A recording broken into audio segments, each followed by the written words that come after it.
Bonjour à toutes et à tous, je suis Wilfried Oudouin, donc graphiste et auteur du Tarot de Marseille, édition Millennium.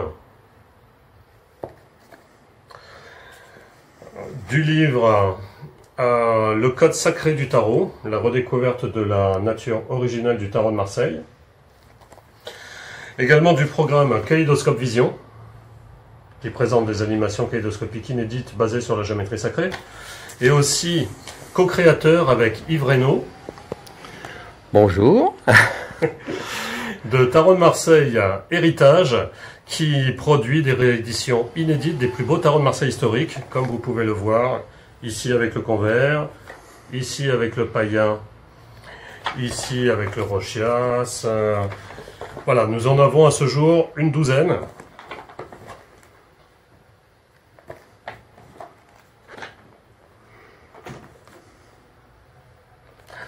Et encore le Jacques Burdel.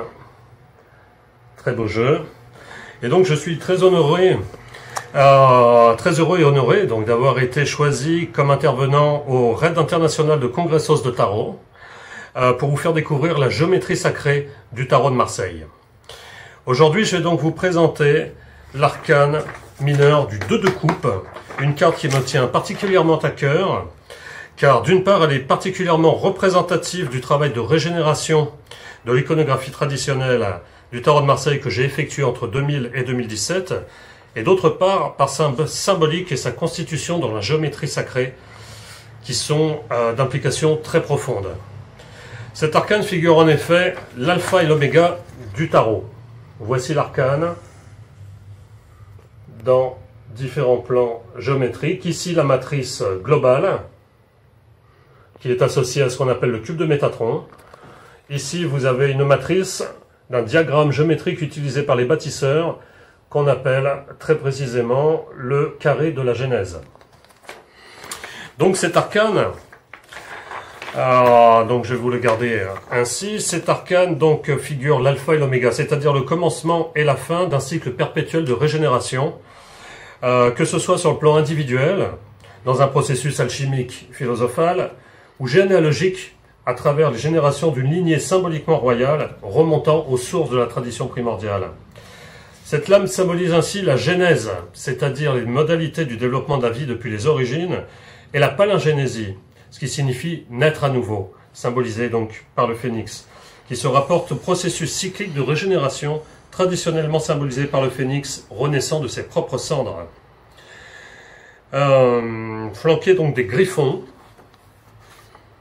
qui sont les gardiens traditionnels des trésors cachés dans les entrailles de la Terre, c'est-à-dire symboliquement dans les profondeurs de la matrice occulte, c'est-à-dire cachée, secrète, intérieure, où s'effectue cette transmutation, couronnant le grand œuvre alchimique dénommé justement art royal.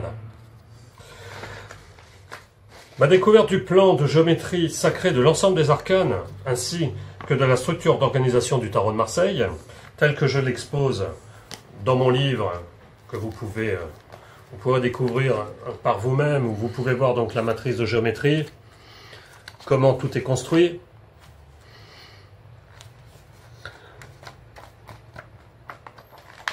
Donc cette redécouverte donc, du plan de géométrie sacrée de l'ensemble des arcanes, ainsi que de la structure d'organisation du Tarot de Marseille, a révélé la composition complexe de l'ensemble des arcanes, et pour le cas du 2 de coupe, c'est vraiment très très intéressant, car en regard de la symbolique du 2 de coupe, le fait de retrouver superposé ce qu'on appelle précisément le carré de la Genèse est tout à fait fascinant. Comme vous voyez, ce carré est également, tout comme les arcanes du tarot, composé d'un double carré, et ce diagramme comprend tous les rapports géométriques utilisés par les bâtisseurs. En premier lieu, le nombre d'or que vous voyez, donc circonscrivant parfaitement la partie inférieure de la carte. Je vous remercie beaucoup pour votre attention. Je serai très heureux de vous retrouver, en personne ou par correspondance, pour vous présenter de façon approfondie la géométrie sacrée du Tarot de Marseille dans le cadre du Raid international de Congressos de Tarot. À bientôt.